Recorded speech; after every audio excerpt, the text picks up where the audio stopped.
Oh no, this is going to be war profiteering. We're going into propaganda and war profiteering now. What is happening? Oh, he excelled. Wow. And he told them whistle commands!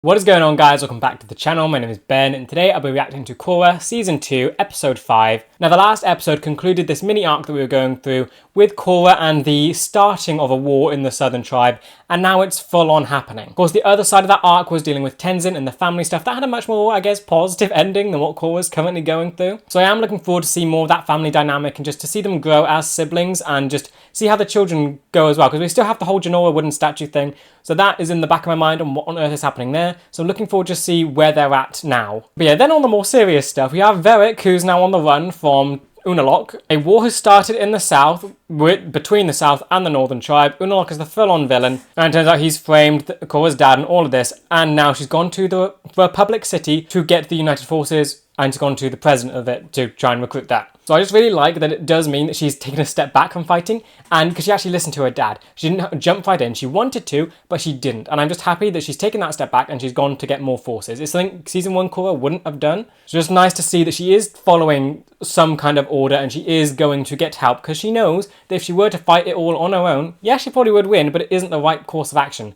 This is a very big world thing. The Southern and North tribe fighting each other. You need to get the United Forces involved and the capital of the world involved. So yeah, really looking forward just going back to Republic City to see if anything has changed since Season 1. I'm really hopeful that it has. We know it has a president now that's been elected, so it isn't like representatives from each nation. It's someone to represent all the people of Republic City. So super want to get to know whoever that is, and let's hope that they're better than what was there before. I want to see change. I want to see people being happier, and I just don't want it to be in the same state that was left that caused like the amount of support Aman got. But yeah, as always, if you do enjoy this video, please remember to like and subscribe, as it really does help the channel to grow. And if you do enjoy my content and you want to help support the channel, I do have a Patreon, the link will be in the description.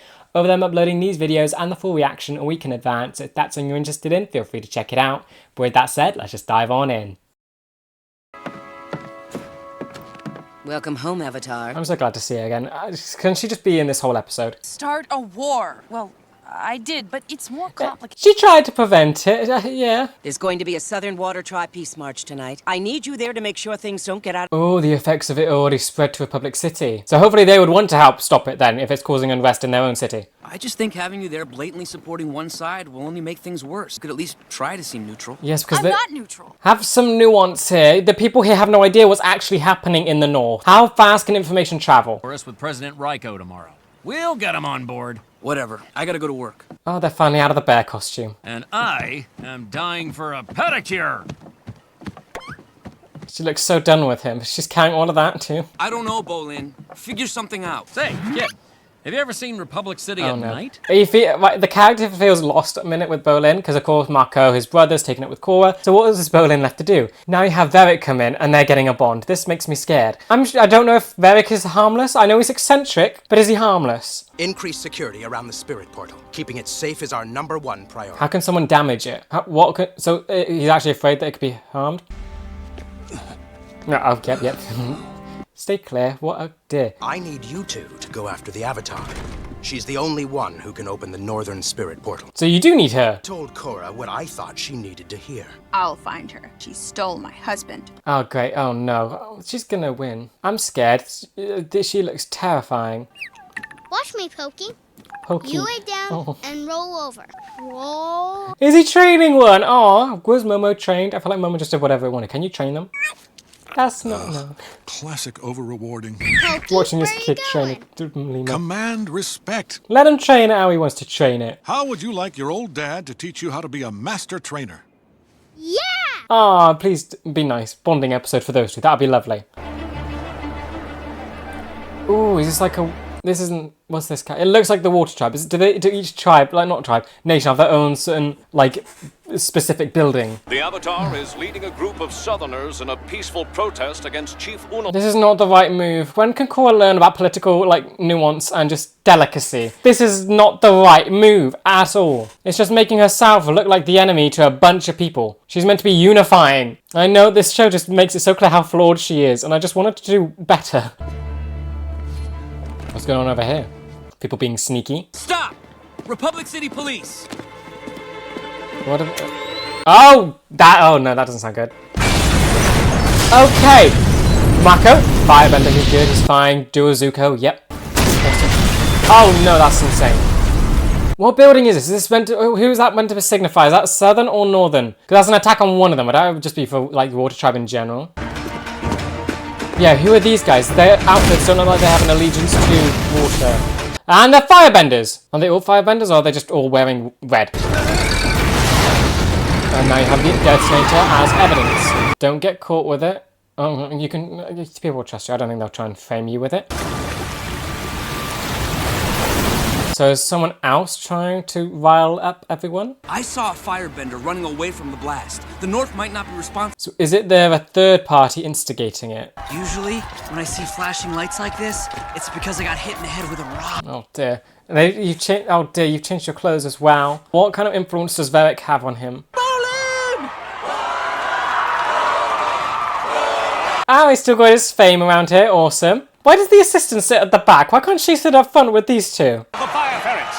Let's see if we can get a quick interview. Oh, of course he's loving it. Bolin, the fire ferrets are out for the season. And Varric just in the background. I don't know if I can trust him. He's hilarious, but what's he doing? Was briefly engaged to a princess, then went through kind of a tough breakup there. Was accidentally involved in a civil war. Oh dear, it's insane. But there's nowhere I'd rather be than pro-bending night in Republic City. Am I right, people? Republic City! Awesome crowd work. Is this what Varric's seeing, that he's good with people? Is that useful to him? You know, sometimes I actually cry myself to sleep. Too much. I guess what I miss the most are these fans! They're the greatest fans in the world! It's good crowd work. That's definitely something Varric likes. Look how these people love you, kid. They're eating that cornball spiel right out of your hand. Yeah. I think I just figured out your true calling. Do I like this or not? I do not know. Varric, his intentions are chaotic. I cannot pin him. Big contributor to his election campaign. Him and the other guy. Gotta hedge your bets. Wait, you paid for both of them. Hello, Mr. President. Sir. Okay, good, nice. Northern Water Tribe? Just a second. Keep smiling. Okay, already, no. How can I help the Avatar and my most generous supporter? Unalaq's troops have invaded the south. A photo opportunity, the first thing you do. But I don't think it's the Republic's place to interfere with internal Water Tribe matters. No, it absolutely is. You're the capital of the world. The Republic is already involved in this conflict. The North attacked our cultural center last. Cultural center. And it's the Southern's cultural center. Doing we can to bring the people responsible to justice. Who else would it be but the Northerners? Listen to Mako. You're the one who's lost perspective. I'm trying to save my tribe, and you're taking pictures. Her anger is getting frustrating. But I promise I will work with Unalaq and the South for a diplomatic solution. Now, I'm sorry, but my mind is made up. Have you even asked for the army yet? My family is going to be wiped out, and it'll be on your head for doing nothing about it. Okay. It's difficult to try and pin him now, because Korra's outburst just overtook the entire conversation. Is he a good president or not? How could you take his side? What's with you and sides? Why do you always think I'm working against you? It's annoying. Well, excuse me, officer. Don't let me stand in the way of you writing tickets. I'm just trying to save the world. Why is she like this? If you didn't keep messing it up. I can't talk to you when you're like this. Like what? You're the one who's like this. Why? Why this relationship whole thing?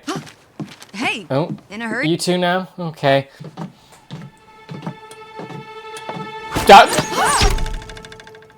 Blindfolded! Oh, hello. See? I told you I could do it. Dangerous, just dangerous. We need those troops now. And my company is about to go under. I have to find a way to make some sales. Oh no, this is gonna be war profiteering. Storm, get the supplies.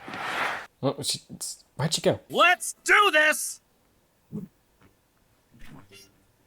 Okay, here come the ideas. Okay, yep, he is just nuts. Mint, lemon, tea, radio for pets. What?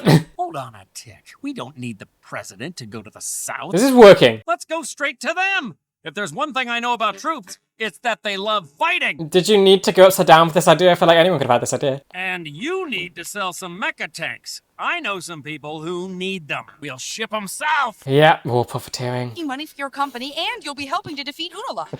It's true. If you can't make money during a war, you just flat out cannot make money. No!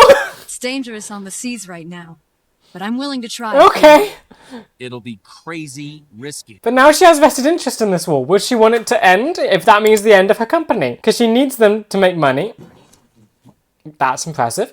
Is that the best thing to do, though? I don't understand why it's so hard to get Republic City to support the South. Because of bureaucracy and nuance. I had a film crew documenting the entire northern invasion. Did you?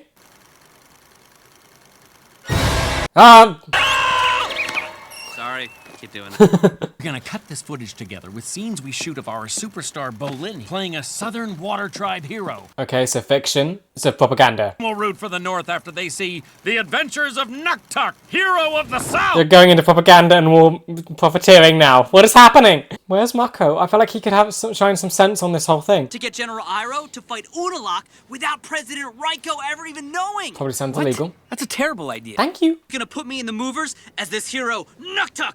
He's a man of action, but he's got a heart of gold. Can Mako please see through all this nonsense? Look, I'm trying to do something that's actually important here. Oh, sure.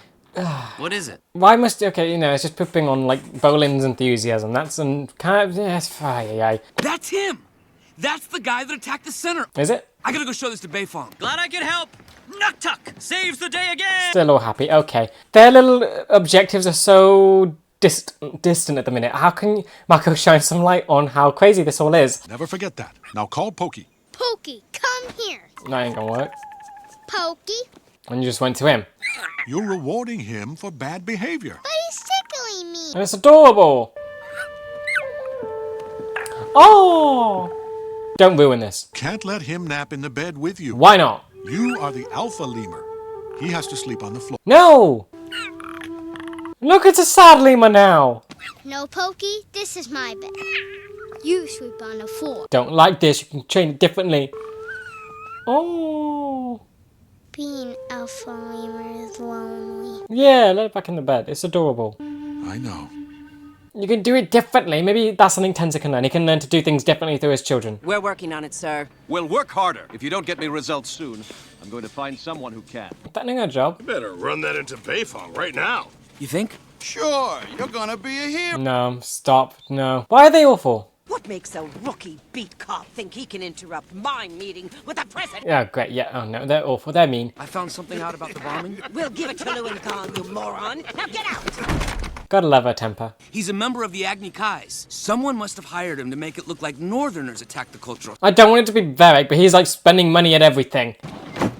Did you learn anything about that remote control I found? They're useless. That's gotta be the key to finding out who's really responsible. Listen, kid, it was a Northern Water Tribe, okay? They're useless. Okay, I'm surprised Mako isn't more frustrated all the time when he's dealing with these people. And you're dating the Avatar, right? I'm concerned that she might be getting some bad advice from Varric. Yeah, probably. You wouldn't happen to know if they're plotting anything that might compromise the security of Republic City? Okay. I would think I'm coming around to you. You're looking out for the Republic City. You're trying to protect it. You're a man of the law before anything else. But then are you trying to get Mako to turn against Korra? Again, that's just doing his job, though, to turn him against Korra, because currently Korra's working against... There's something you should know. There we go, Republic City. Okay, I don't blame him for that. That seems kind of good for his job. The South needs military support before Unalaq wipes them out completely. But the president is refusing. Would he do this? Would he go against the president? Suppose I were to take the fleet south on some routine training maneuvers. And let's say we were to accidentally run into a hostile northern blockade. Okay, so you're actually going to do this. Thank you. Swapping old war stories? There we go. Because if a single vessel leaves this harbor without my say-so, you'll be court-martialed. Bit much, so they can't do exercises, or...? The Avatar does not command the military of the Republic. Don't go behind my back again. So what is the Avatar meant to do? What power does the Avatar hold anymore in this world when it's all been divvied up like this? But you should talk to the Fire Lord. My mother and grandfather have always been good friends to the Avatar. Excuse me? And the Southern Water Tribe. I'm sure they'll be willing to help. Mother and grandfather? Talk to... what? Oh dear, no. Go back, talk to... oh dear. Fire Lord? So his mother and grandfather. I need info on that. How about that, huh? It's the latest product in my very manageable hairline, Veridye. Are these Southern Tribe attire? I feel like they would freeze to death in this. We sell 1 million cases week 1. Bolin, I need you to watch Naga while I'm gone. Not gonna question any of this. I'm going to try to get them to help the South. I need a boat. What happened with General Iroh? He was going to help. Just acting like all of this is normal. No one knew about it except for us and Asami. And Mako. Mako? You're gonna turn against... oh great, no. Are they gonna... oh dear, it's gonna go back into the relationship drama, isn't it? Why go through all that effort with season 1 if you're just gonna do this? Are they gonna break up? What's gonna happen here? Sit. Roll over. Why does he look so angry when he's doing this? I knew you could learn to train Pokey. Not just Pokey. I train all the lemurs. What? Oh, he excelled. Wow. He has a lemur army now? And he told them whistle commands!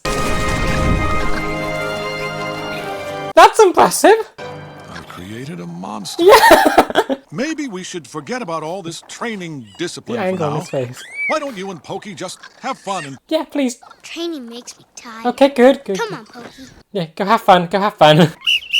What's that? What are they doing? Are they following or...? Okay, don't know. I guess they just left. Explain why my boyfriend stabbed me in the back? The President of the Republic asked me a direct... Tearing and propaganda. You betrayed me and my family! Why does she keep kicking stuff? I have a job to do too, only it seems like you're always standing in the way of me getting it done! No, the world and the state of the world is getting you in the way of being the Avatar. Things have changed. It's not like Aang's time where you can just do whatever. You have to work with things and bureaucracy, which no one's taught you about. Breaking up with me? Yeah. I guess I am. What was all the effort for season 1 for then? What the flameo happened here? I broke up with the Avatar. You got off easy. Should have seen Air Temple Island after Tenzin broke up with me. Oh dear, oh, I can only imagine what she did to that place. So is she just sailing off to the Fire Nation alone in a speedboat and now being attacked? She'll be fine. Oh great, no, she's dead. No, she was told. You ruined my wedding! They were told specifically not to kill her. They don't even need boats! Korra's gotta be stronger than this, right? Maybe? They're cousins. Steal my bullet! Oh, wow, really blaming her. Can they go underwater? Can they... You have, like, that power. Come on, you got this, you got this. I mean, you can't really knock them out because then they drown and they're your family. What can you do if you knock them out? Whoa, no. What's that? Green. Someone else is here. Oh no, is that the thing from the start? The giant weird thing? Now what? Now what? What can you do?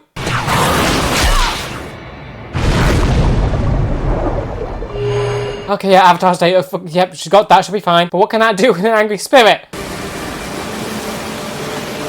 Can this do it? Can the Avatar state do it? Just know it automatically? Like the bloodbending thing? It's working. No, no. Okay, Avatar state can't do it. Great. Oh, no. The design of this thing's awesome. It was like a giant leech or something. It can eat? At least those two left. I'm sure she'll be fine somehow. And ending. Okay, she'll be fine. Well, this episode was certainly chaotic. A lot happened here. Republic City seems to be no, it's not really that better off, is it? It's just the same. Still, people being angry, but it's like a new conflict. But I guess that's the consistency. There will always be something for people to fight over, and this was it. So you have Northern Tribe residents, Southern Tribe residents, all having protests here. And now there's this third party in the Agni Kai that have done something here. But obviously someone's paid them to do it. Agni Kai doesn't seem that relevant to be able to mess with it in this way. So someone's obviously influencing them. Right now, who could it be? That you got a few players out there who have money. I'm just thinking big people with money. Varric is like the most obvious, but he's eccentric and he's working with the Avatar. But then again, he did donate to both presidential campaigns, which makes me think, could he be funding both of these wars just because? Is he like, does he just want money? Because he literally says it here. There's no better way to make money than through a war. War profiteering. And I don't know if he has morals or scruples or whatever. So it could be that he just wanted to start this war and then keep it going so he can get more money to do more eccentric and crazy things. So to prevent the Avatar from making peace, fund the Agni Kai to do something and throw everything off. That could be something. But yeah, then the whole morality of this episode is just shocking. You have Bolin and Varric going off to make propaganda to inspire the Southern Tribe to fight against the Northern Tribe. I mean, I guess if you look at it in the big picture, it's fine, but still, it's not exactly honest to get people to fight. People should want to fight to defend their homes and their culture and beliefs. This is something else. It's just not right. And you have Asami, who I thought would have better morality considering what her father went through, and now she's going to sell the mecha tanks, or at least she wanted to. That's the minimum we got from her. It was just that she was fine with doing it. It wasn't super in-depth, but it's still enough to paint her in a bad light that she was perfectly fine with selling mecha tanks to an army and profiting off of war. I mean, I get it, her company's going under, but they manufacture cars and planes, so she no longer wants to make just transport and stuff. She wants to make weapon, or she's just doing whatever she can to keep the company alive. Which again, if you look at everything with more understanding and just big picture, it's all, you can justify it. But still, it's not doing it through the best means. You can say, yes, the company is going under, so you need to do something. This would work, but it's not the best thing to do. And then you have Korra, who's trying to bypass a whole lot of bureaucracy, a whole lot of democratic processes to try and get an army to take on the South. Right now, it feels like she's trying to undermine how far the world has come to give the Avatar more power than they now have. In Aang's time, Avatar had full power. They were the one looked at to keep the world in balance. All the nations looked to them for the authority and guidance and stuff. That's what Aang's position was. The world has changed, it's developed and adapted. Now she is messing with different states of power that are sort of in line, and things are going a bit haywire, but now you have a lot more in place that she has to deal with. And it doesn't seem like the world has advanced, but it's not advanced the position of the Avatar. So now she's going off to the Fire Nation, which I'm so happy about, and literally, General Iroh, the young General Iroh, has said mother and grandfather. His grandfather would be Zuko, so he is alive. That's amazing. And now Korra could be going to meet him. This could be so insane. Now I'm so excited to actually see this happen.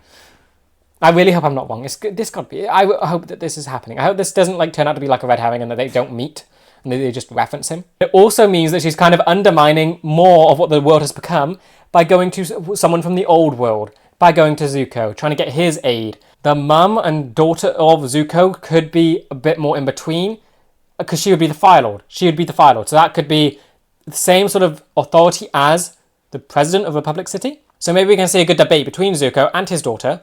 It's wishful thinking right now. I'm really hoping this is happening. That we get to see a debate between Zuko and his daughter about the position of the Avatar and what they should do in this conflict. They have things in place like the Republic Army and they want to solve it diplomatically, but if they just send the Avatar out with troops, it's going to be like the battle that Aang had. I think that almost feels like Korra wants that to happen. She wants a giant battle to prove herself, that she's the Avatar, that she's important, that she can save the world and do all this stuff, but things are in place so that doesn't have to happen. A lot of people probably died in the Avatar fight with Aang.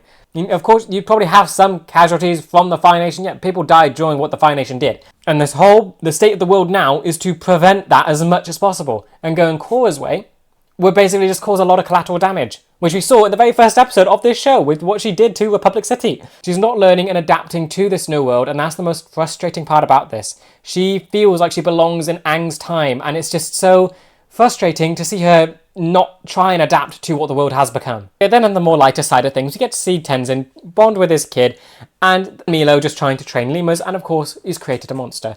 He now has an army of lemurs. We saw how much destruction Momo could cause.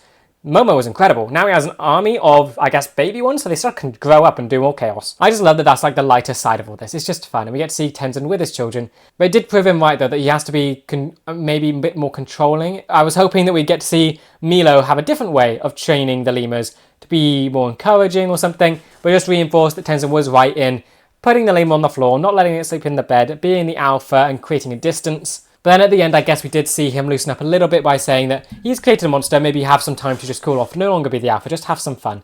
That was good, and I'm hoping we can see Tenzin do that a bit. He doesn't have to be the alpha and of the air nomads and the air nation and all the culture and stuff. He can relax and unwind and have fun for once. He is so rigid and strict and unlike what Aang was, and I would love it if we get to see like Tenzin be like Aang for once, where he just gets to be free. To begin then, I did enjoy this episode, but just with Korra, her frustration with how the world is becoming, it's definitely understandable, but it's annoying to just watch as the protagonist. I love Korra, she's great, but it's just annoying how easily she'll get angry at every inconvenience. She still has not recognised that this is not the world of Aang. This is a new world which she still isn't adapting to. It is the fault of the parents for keeping her kind of locked up, I guess, or not locked up, but you know what I mean. But still not adapting to the world that she's now been free in for a while. She still expects everyone to drop everything they're doing for the Avatar, which is just not how the world works anymore. And then when she snaps at Mako so quickly and easily, and she's picking sides and not doing the correct thing when it comes to being the Avatar, where she's going for one tribe rather than the other. Yes, I wanted her to pick the southern tribe, but that's during when she's actually in the conflict. Here it's a completely different situation and she's not even realizing that. It's great to show that the character is flawed. They're making it abundantly clear how flawed she is, but I want some things to start happening faster. I want to start understanding what her role is in this world. I want some kind of time where she acts as the Avatar that this world does need. Her journey throughout this episode was to go find the president, get an army. That didn't work out. The president said no. So she then goes behind his back, goes to General Iroh, sorts something out there. He does agree, but then the president finds out, obviously. And then it's because of Mako, so now she's blaming Mako. They break up because she feels like he's against her.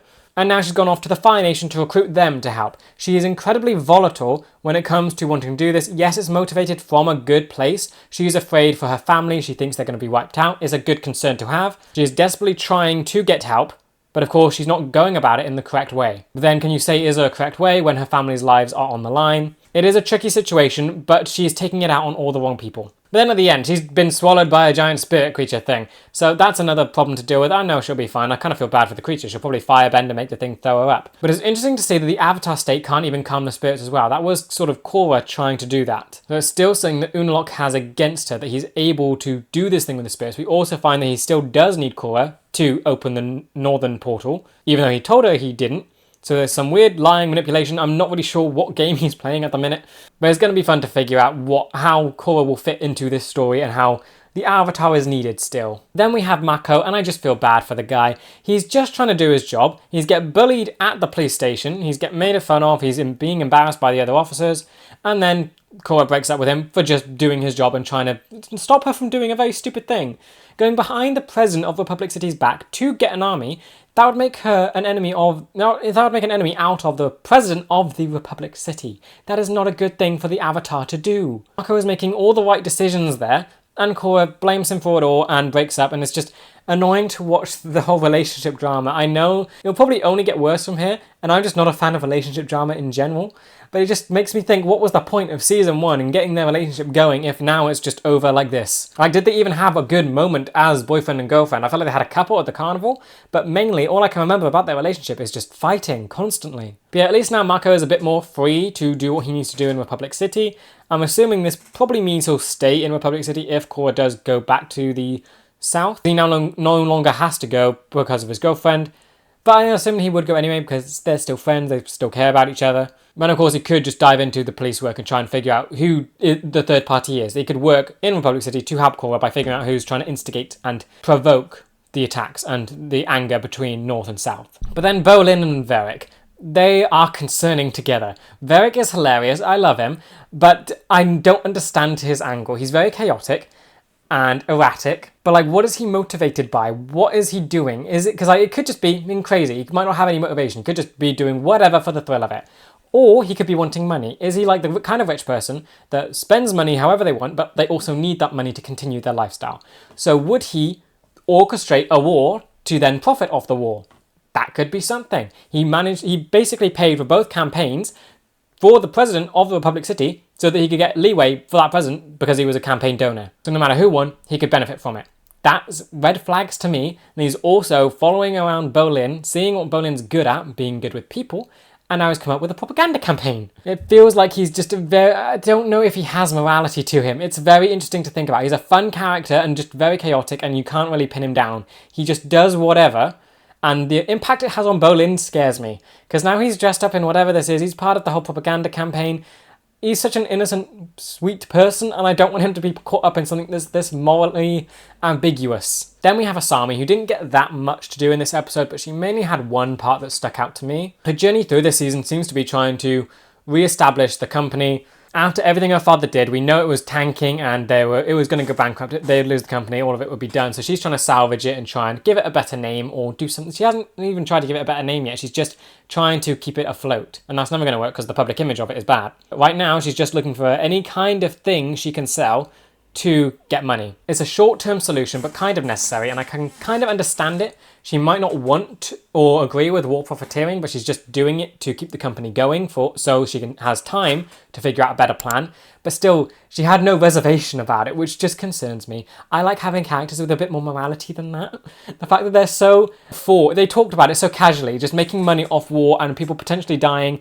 It's not something you would expect the Avatar group to do. Yes, I can understand where they're coming from.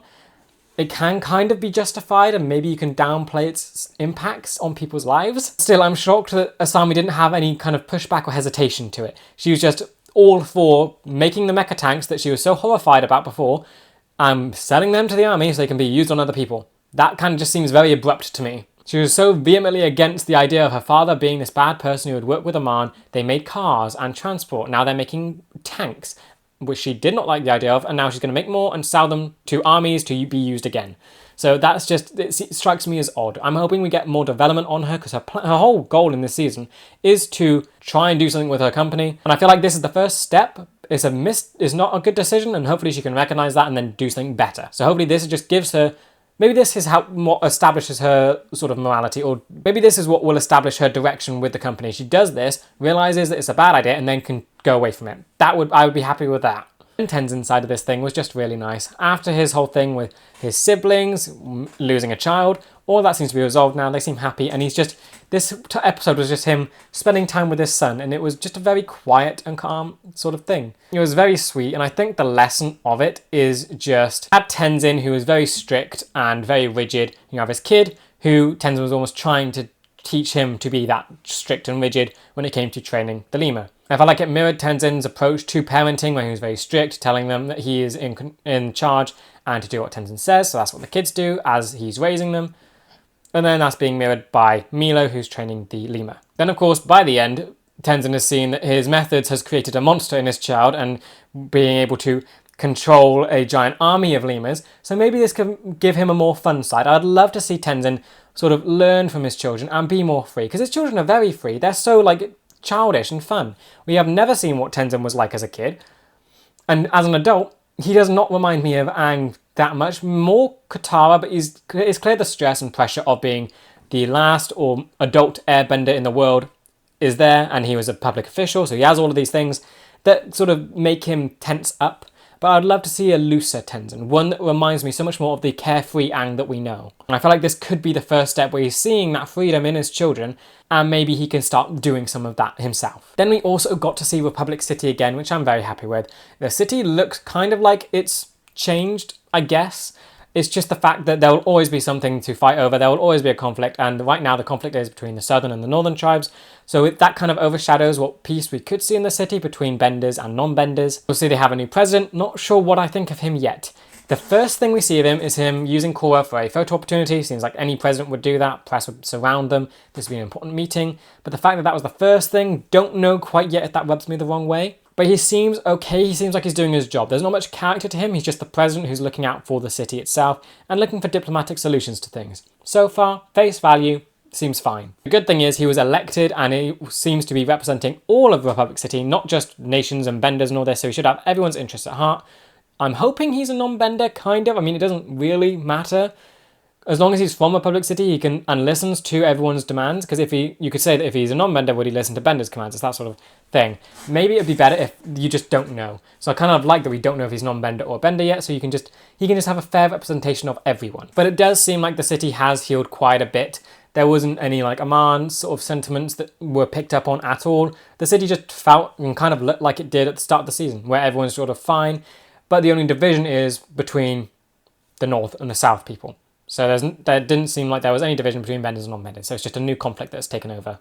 As for what's next, I'm so hopeful that Korra can get to the Fire Nation and just talk to Zuko. I think that would be so fun and insane to see. Of course, you've got to get out of the weird spirit thing. I'm sure that would be no problem. Avatar, she can just punch and fight her way out. As a creature, she can punch it. Then getting to Zuko and the Fire Nation, it'll be so interesting to see what happens there, because it could lead into a lot of different things. Mainly being the fact that she's going to someone from the old world where the Avatar's position was undisputed.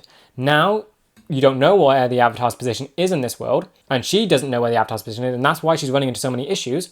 But now she's going to Zuko, who's from the old world, who's familiar with what the Avatar's role is meant to be. Or at least was. not meant to be, was. So it could be that she's going back to Zuko from someone from this old world so that she can sort of get him to follow her and to basically just use nostalgia. He knows what the Avatar was like, so she wants to be that like that Avatar instead of what the world actually needs. She wants to be like the Avatar that the old people recognise. But I also think it'll be a really fun debate if we get to see the Fire Lord as well and see if there's a conflicting view there, where she feel that, because she would have the authority, I would assume. She's the Fire Lord, I think that's what was said.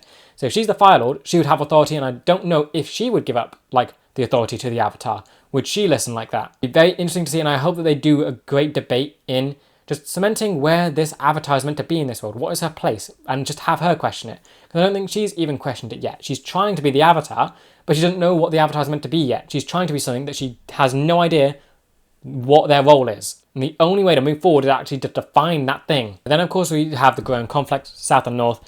Nothing major happened there yet. But I think the main thing is that there's a third party involved in all of this. Someone's funded the Agni Kai to perform this act against the southern tribe, so they're working for the north, or either they're just trying to instigate and their first target was the south. But there is clearly something acting to provoke people, and that is what Mako's journey is now to try and uncover, which will be fun to see. Overall, I do think this was a very good episode.